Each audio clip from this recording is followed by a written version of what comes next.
Don't want no fresh fried potatoes, red ripe tomatoes. I ain't never satisfied. I want the frim fram sauce, that also fed. Chef Fi-Fi on the side. Hi, welcome to Robert's Mostyum Cooking Show from the table at Crestwood Inn. It's Executive Chef Chuck Nelson. We're doing sweet potatoes. Sweet potatoes, yes we are. We're going to do two preparations of sweet potatoes today. We're going to do a sweet potato and tasso soup. We have some beautiful sweet potatoes here, all local North Carolina products. And then our tasso ham is kind of Cajun. It was made popular by Chef Paul Perdome down in New Orleans. And it's rubbed with a number of spices, his secret blend, if you will. Red pepper? Red pepper, cayenne, paprika, salt, pepper, and a million other things, I imagine. How exciting. So we have that. Then we're going to do some sweet potato spring rolls.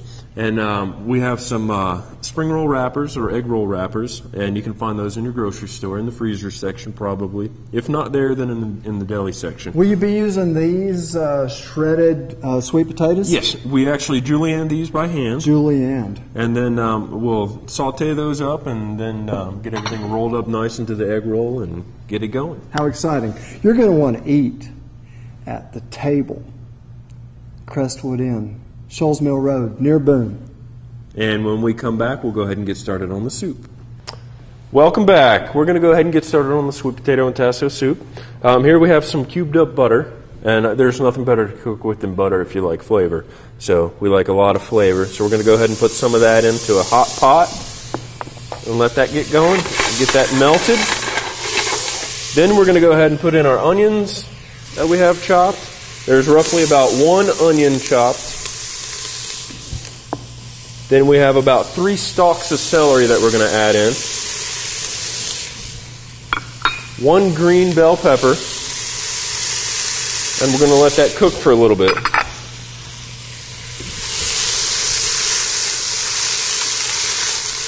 We're going to sweat the vegetables down. And you can smell the aroma coming off of that already. And we have this nice spatula from the Country Gourmet down in Fosco. Turn the heat up just a little bit. Then we're going to go ahead and add our sweet potatoes, local North Carolina sweet potatoes. Get those in. Let those cook for a few seconds. And then we're going to add our tasso ham. And we have about 3 pounds of sweet potatoes, about 1 pound of ham. And we're going to let that go. Let the flavors come together. And then we're going to add some chicken stock that we have. Some roasted chicken stock, just enough to cover it.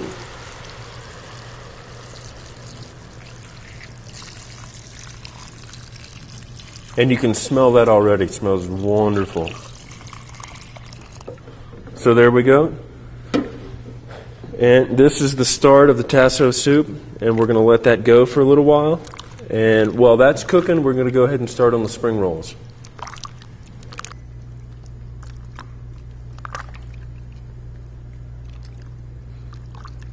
Welcome back. We're here at the table at Crestwood on Shoals Mill Road. And we have some sweet potato soup going that you saw before we left for the break. And now we're going to go ahead and start on some sweet potato spring rolls. So I have some julienne sweet potatoes that we did, some shredded cabbage, some haricot vert, the French green beans, some jalapenos that are diced up, some chopped cilantro, some fresh ginger that we're going to grate, and some garlic. So we'll go ahead and get our pan nice and warm. And of course we're going to use butter. Get some butter in there. Let that start going.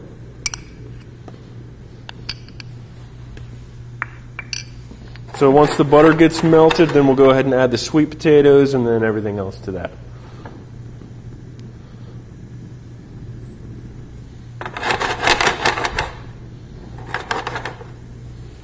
So here at Crestwood, we do full dinner service Wednesday through Saturday night, 5:30 till about 9.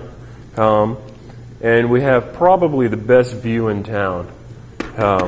You really can't beat it. We also offer a sunset dinner menu, 3 courses for $25.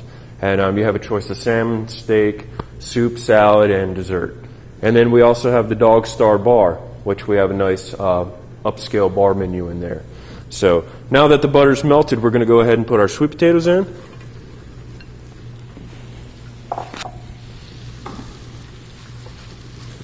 Kind of stir those a little bit. And we're using the spatula from the Country Gourmet down in Fosco. Then we're going to put in our jalapenos, our diced jalapenos. And if you're not one for the spiciness of the jalapenos, you can use green peppers or you can omit them completely.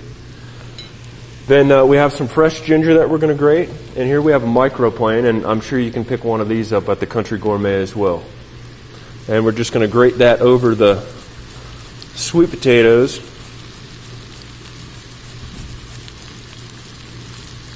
And you can use powdered ginger, ground ginger, but nothing really beats fresh ginger. And it actually holds really well in the freezer, or if you keep it in a pot, a clay pot with some soil in there, it'll last for a while as well. So we're going to turn this a little bit. And what we're doing is we're softening up the sweet potatoes, so when you fry the spring roll, the sweet potatoes are already cooked and they're nice and tender. And we're putting the flavor of the ginger and the jalapenos in there as well. So you can't forget salt and pepper.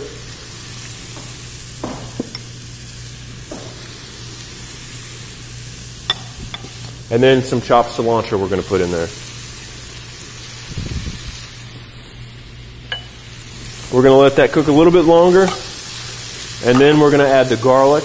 You don't want to add the garlic too soon because it'll burn, and the taste of burnt garlic isn't very pleasant, and it doesn't smell very good either. Definitely doesn't smell as good as these sweet potatoes do right now.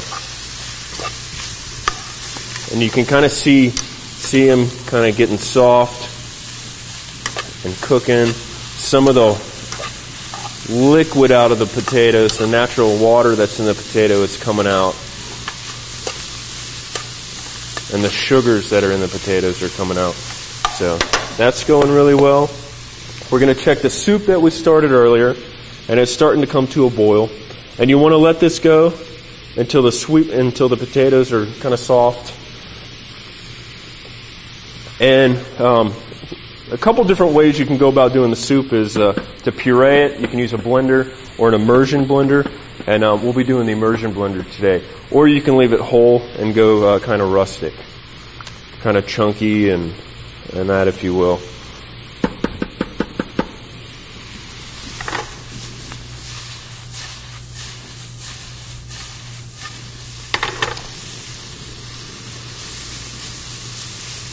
So we'll let that go for a little bit.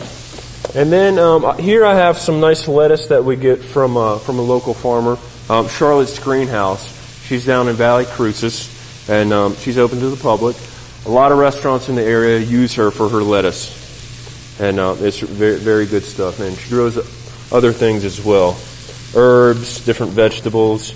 And I'm gonna chiffonade this. And the chiffonade in French literally means to tear into rags. But what we're going to do is roll this up and kind of just cut it into thin strips. And this is going to be part of the garnish for the finished spring roll. And you can do this with cabbage. You can do it with lettuce. You can omit it if you'd like. But it's just a nice touch to add. So sweet potatoes look like they're about ready to go. So we'll go ahead and turn the heat off. Then we're going to put them into a pan to cool.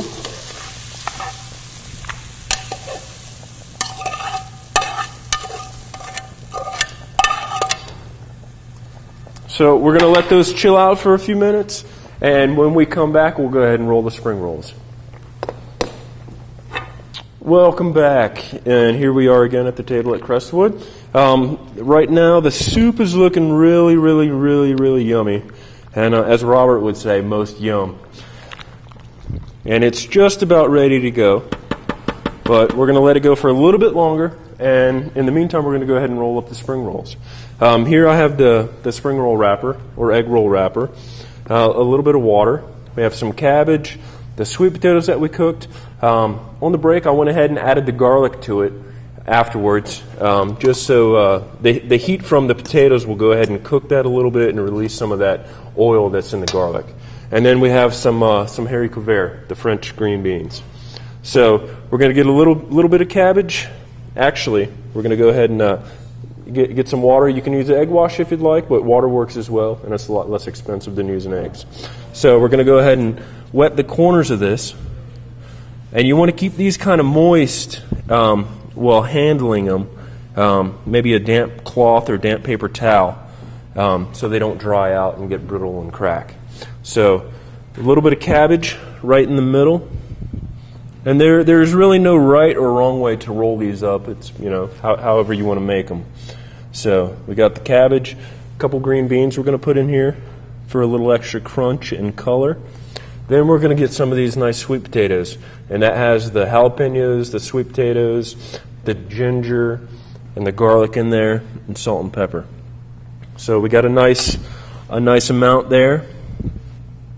Then you're just going to take it and roll it over, starting from the bottom, and then you're going to fold the corners in to kind of tuck it in and make a little pouch. And you can pull out the excess if you overfill it so it doesn't tear. And then just roll it up. And the water that we put on the edges will help seal it up. There's a powdery kind of substance on here that's just kind of a starch that's added on there, and that helps seal it up. So there's one. We'll go ahead and do one more, and then we'll fry them off. So a little bit of water. And you can use a pastry brush to do this as well.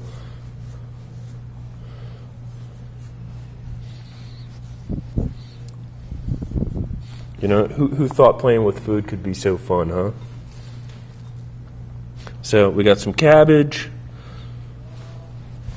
some green beans, some sweet potatoes, and these are still a little warm.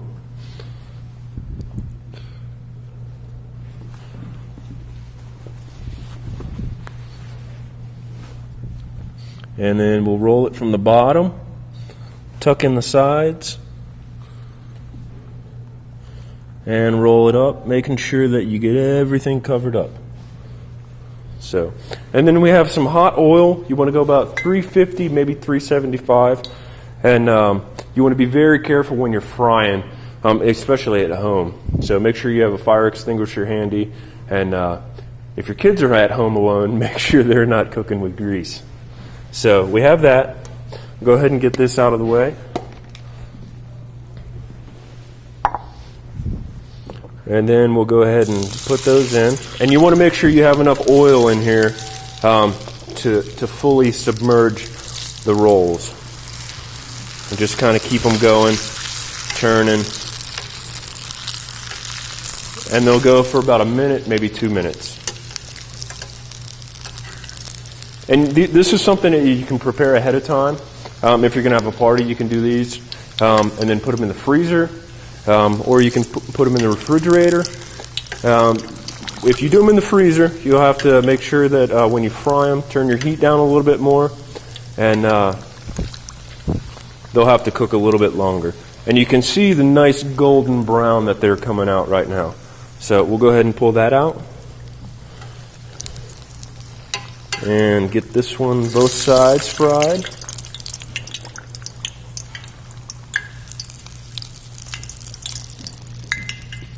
And there we go. Now we'll get ready and plate these.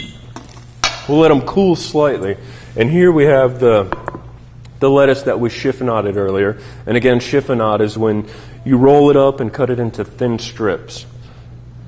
So we have a sweet Thai chili sauce that you can actually buy at the grocery store, or you can make it. It's pretty simple. It's sugar, a little bit of ketchup, some chili powder, some red chili flakes, So we'll put that around the plate. And then we also have teriyaki sauce, and we actually make our own teriyaki sauce here in the restaurant.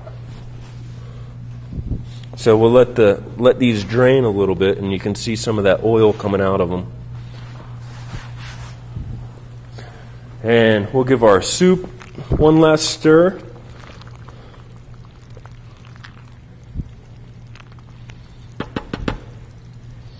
And then we'll go ahead and cut into the spring roll. And how we like to do it here is kind of cut them on the bias or at an angle so you can get a nice presentation. And then if you look there, you have your cabbage, your haricot vert, green beans, and then the sweet potatoes. So very nice. We'll go ahead and put one kind of sideways on the plate and then stand the other one up. And then we'll have our teriyaki sauce. Teriyaki sauce is basically sugar, soy sauce, a little bit of ginger, and you can make that at home as well. Or you can buy some pretty good products out there. And we'll just drizzle that on there. And there we have our sweet potato spring rolls. Our soup is looking wonderful. We're going to go ahead and get our immersion blender out. We're going to turn the heat off of that. And this you have to be very careful so it doesn't splash up and get you. You can do this in a blender as well. We like to use these in the restaurant industry, and you can pick one up fairly inexpensive at one of your stores. The Country Gourmet down in Fosco, I'm sure, has one. So we're just going to puree this up really good. And like I said before, you can leave it chunky. You can puree it till it's smooth. It really just depends on your personal preference.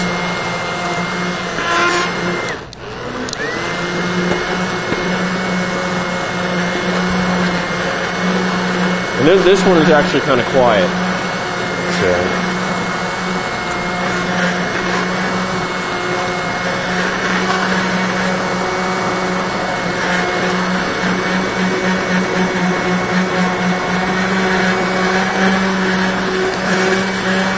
So once you have it to the consistency that you want, we have some cream. Here I have about almost 2 cups of cream that we're going to add to that. And the cream will help mild the spiciness of the tasso ham out. So we're going to go ahead and add that and continue to blend.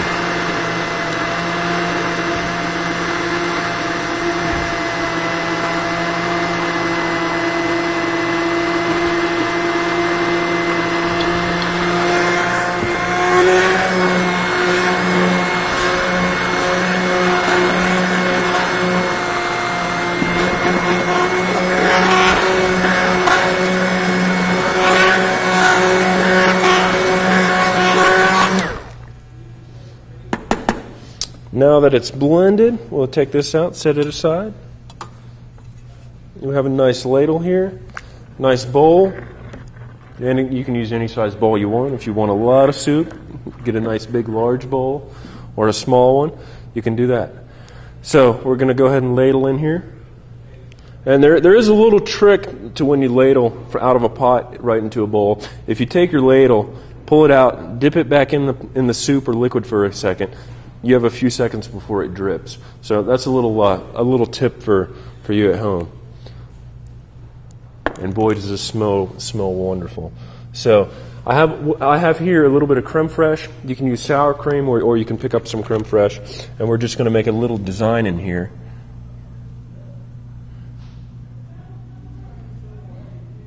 And the creme fraiche will actually kind of mellow it out as well. Or you can, like I said, use sour cream. Then you take a toothpick, you can use a fork, or whatever you like. And again, you don't have to do this, but it makes it look kind of pretty. So, and just draw a couple lines in it. And then we have some chopped cilantro we're going to put on top. And that kind of enhances the flavors and brings them all together. Just right in the middle there. And there you have our sweet potato and tasso soup. So I encourage everyone to try it at home. And when we come back, we'll be in the kitchen, and we're going to do some creme brulee.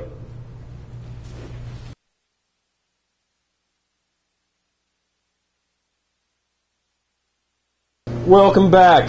We're here at the table at Crestwood. We've moved from the restaurant outside and come back into the kitchen where you can see where the magic happens. Today we're going to do some creme brulee, and it's going to be easy enough where you can make it at home. And we'll go ahead and get started. I have some eggs I get from a local farmer. He's actually my neighbor, Dave Brown, free-range eggs. I have 4 yolks we're going to get in the pan. And then I have about 1 3/4 cups of sugar. So we got that together, and while we're going to whisk this a little bit, and while that's going, we're going to go ahead and get some cream hot. And here we have about 1 3/4 cups as well. So we'll get that going, and the reason for making the cream hot is to actually kind of cook the eggs a little bit. And we have a vanilla bean we're going to put into the cream. So you can use liquid vanilla. Vanilla beans are always better to use. They have more flavor, and you can actually put more or less in if you like.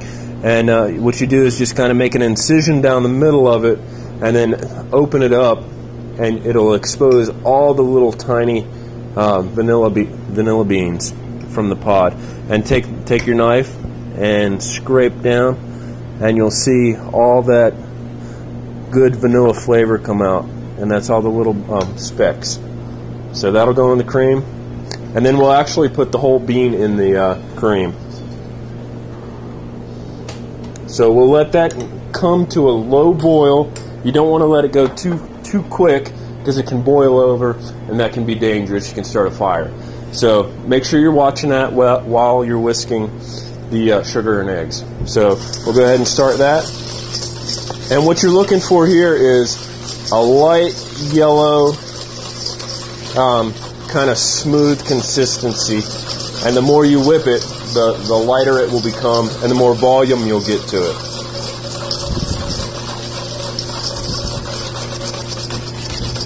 So now we have 2 things going on at one time. We have the eggs that we're whipping, we have the cream that's coming to a boil. We're going to go ahead and start a pot of water for a double boiler, and we'll need that to complete the process of making the actual custard for the creme brulee.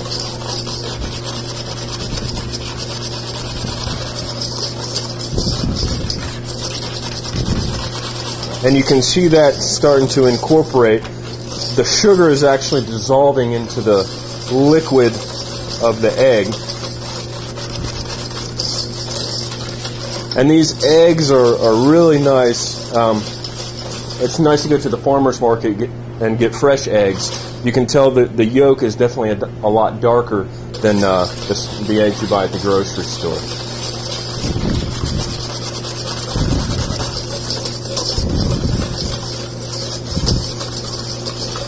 Alright, so the cream is coming to a boil pretty quickly. So we'll go ahead and turn the heat off on that. And then we'll slowly add the cream into the eggs. And this method is called tempering. And what I'm actually going to do is take a towel and make a nice circle out of it, and that'll help the bowl from spinning. And a wet towel works a little bit better, or you can have a hand from one of your friends, or fun to do with the kids as well. So we'll slowly add the cream. You don't want to add it too fast or all at once, because it'll curdle the eggs. So we're going to add that a little bit and whisk. And once that's incorporated, we can continue to add the rest of it.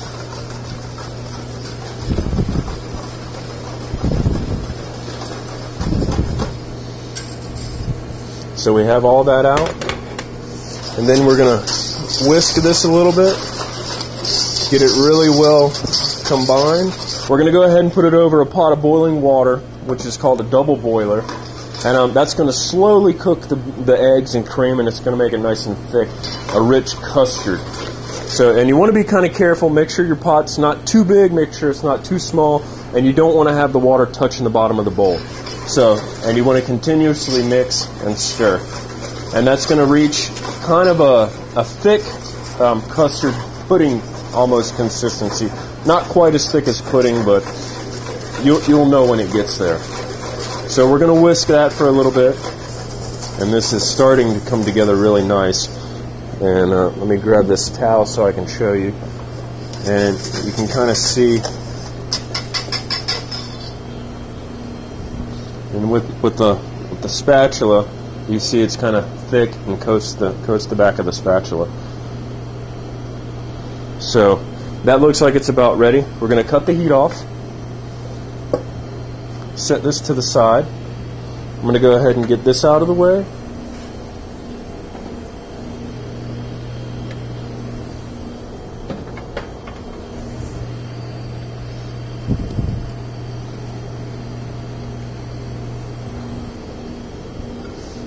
And then I have these shallow creme brulee dishes. You can pick these up at your local store. The Country Gourmet will have these. And they come in various shapes and sizes. Traditionally, they're either oval or round. But you want to make sure that it can go in the oven and will stand heat. And you don't want to have it too deep, but you want to have it just, the right depth. And we're going to go ahead and ladle some of this custard into the dish.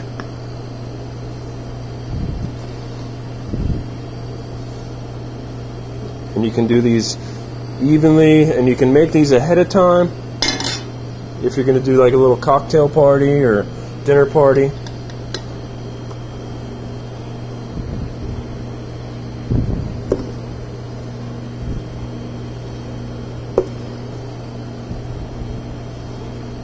And this is actually one recipe that you can do where there's no baking required in the oven. Sometimes the recipes that you do in the oven can be very temperamental.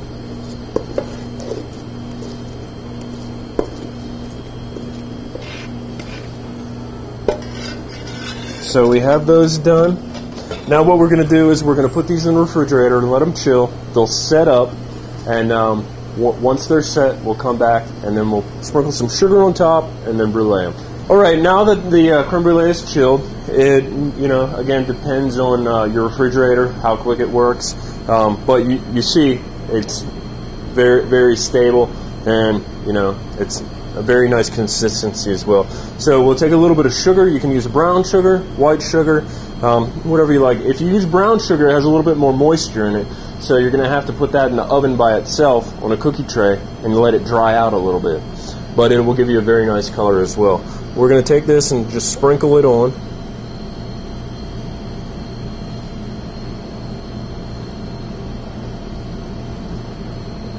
Get a nice even coat on there. And this is where, ladies, you can get your husband's blowtorch out of the garage and have a little fun with it. Or you can have him help you cook in the kitchen. So we're going to get that lit.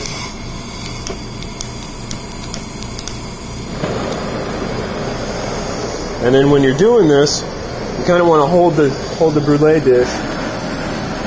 And you can also do this over the salamander as well, or the broiler of your oven. But this way you'll get a nice even burn, and you won't warm up the custard. You'll have a nice crispy top. And you can see the sugar start to brown already.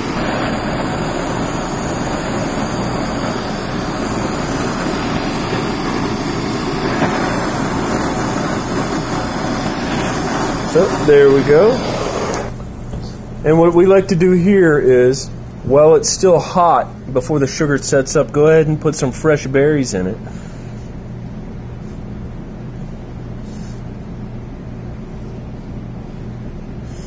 And we get our berries local. There's a lady down in Linville that brings us our blueberries. And then we have a nice lady in Lenore that brings us our blackberries. And then we have local strawberries as well. So we'll have that. Napkin on the plate, and there you have it. Give it a few seconds to set up for the sugar to harden, and then you'll have that nice thick crispy crust on top. And there you have the creme brulee from the table at Crestwood.